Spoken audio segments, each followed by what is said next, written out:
Edukasyon ang susi sa magandang kinabukasan. Yan ang naging prinsipyo sa buhay ni Rayalyn Brace, isang working student.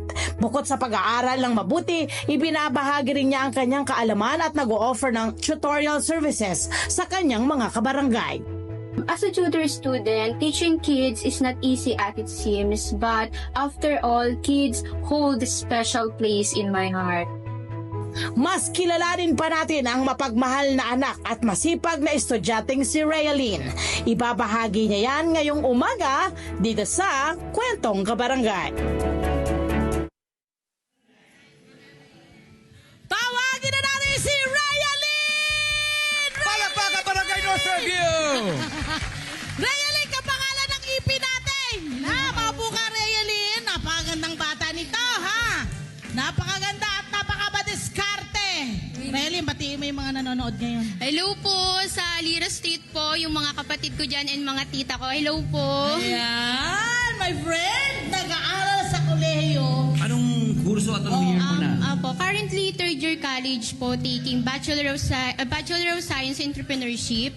Opo, and Bachelor of Science in Entrepreneurship. In entrepreneurship. Yes. Entrepreneurship. Okay. Opo. At syempre, bakit mo naisipan na mag-tutorial? Anong meron? At paano mo nakuha yung diskarte na yan? Opo, nag-start po kasi ako nung pandemic po. Nung pandemic po kasi, di ba, alam naman po natin na walang po lahat ng work talaga. Especially po yung parents ko. So, naghahanap po ako ng way paano po makakatulong sa kanila. And first and foremost po, nahirapan po kasi una po nag-apply po sa crew, nag-apply po as yaya. Kaso parang hindi po kaya kasi nga po estudyante po ako.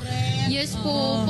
Pero nung one time po, may kapitbahay po kami na parang ang hobby niya po magturo po dun sa kapitbahay namin na parang may special abilities. And then na-motivate po ako. Sabi ko, what if po gamitin ko yung kung saan po ako magaling, kung ano po yung passion ko, which is honor student po kasi ako.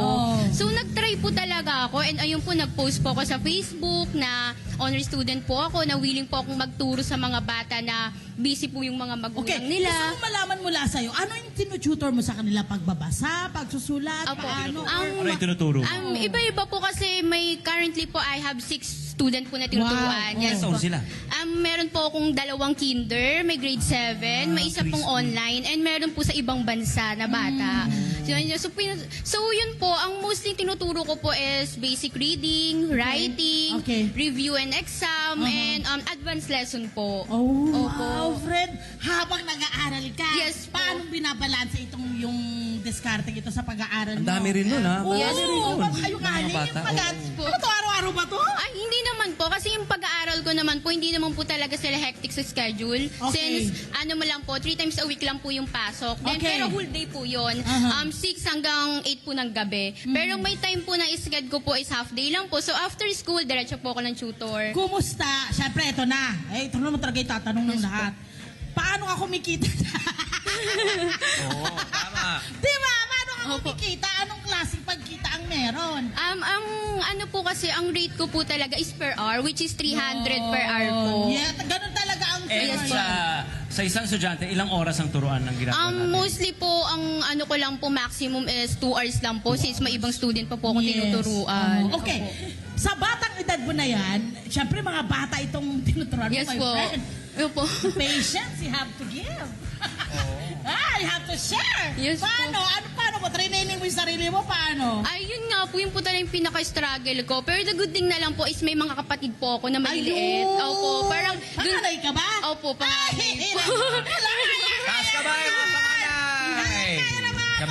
Kahit 3 panganay. Okay, ano yung mga subject na itinuturo mo? Again, ito ay... Basic math, Basic math, science, and everything that Reading. po... reading po, everything na meron po sa exam nila. Ayun po.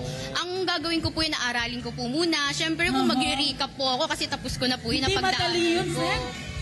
Tapos? Napagdaanan ko na po kasi yung mga lessons, napagdaanan ko na po kasi yung mga lessons nila. So, nandiyan po yung mag-aano po ako ng time na aralin ko to para maturo ko dun sa bata. Anong fulfillment na nakukuha mo? Ay, yun po. Siyempre, mas nakakatuwa po pag magme-message po sa yung mga student mo like, teacher, panalo po kami sa debate. Teacher, pasado po kami sa exam. And one time po, kino-compliment po ako ng mga parents na nakapasa po yung anak nila sa school kasi naturuan ko nga po magbasa, magsulat. Okay. Ito ba'y nakikita mo ang pagpapatuloy mo kahit na ikay nakagraduate na o gusto mo rin bang maging guro?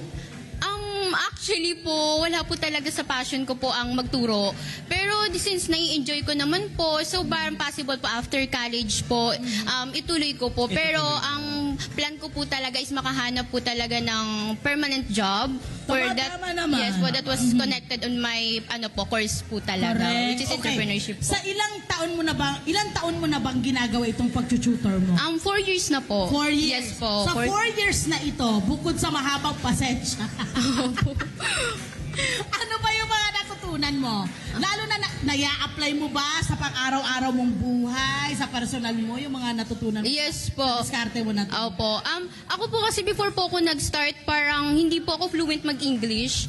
Wow! Yes po, hindi po talaga fluent. But nung nag-start po talaga ako mag-tutor, mostly po yung mga bata na tinuturoan ko is mga Englishero. So, Natatamay ka! Opo, nasanay na po ako. May time pa nga po, one time sa bahay, English ko na po kinakausap yung mga kasama ko. So, ayun po yung parang naging And I advantage think ko. confidence as well. Kasi really, pag nagtuturo ka, kailangan talaga mag-iipon ka ng confidence Yes.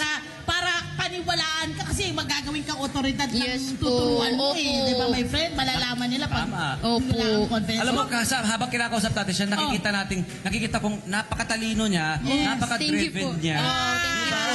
Driven siya, saka Driven talagang and wala yung committed. mararating. Committed doon sa gusto niyang mangyari. Okay, last na lang. Mensahe mo, ano ba ang masasabi mo sa ating mga kabataan, sa mga katulad mo, gaano nga ba kahalaga ang edukasyon? Yes po. Studying while working po is hard po talaga. It can be challenging. Alam naman po natin yung pagsasabay yung pag-aaral, pagtatrabaho. Siyempre, hindi rin po natin maiwasan yung gawaing bahay. But we all know that future is so limitless. So, di po ba tayo na ma-experience na po tayo after graduate, and di na po tayo mahihiya when it comes sa interview, and especially sa mga taong makakasalamuhan natin. Yun! Yes po. Hi! Sa mga naman, dyan na profile, mga Kanet 25. This is Love and New Verbo. For more love, to the pet, and everything updates, just click the subscribe button and follow us on our Net25 social media pages at Net25 TV and Net25 Entertainment Facebook. See ya. I love ya.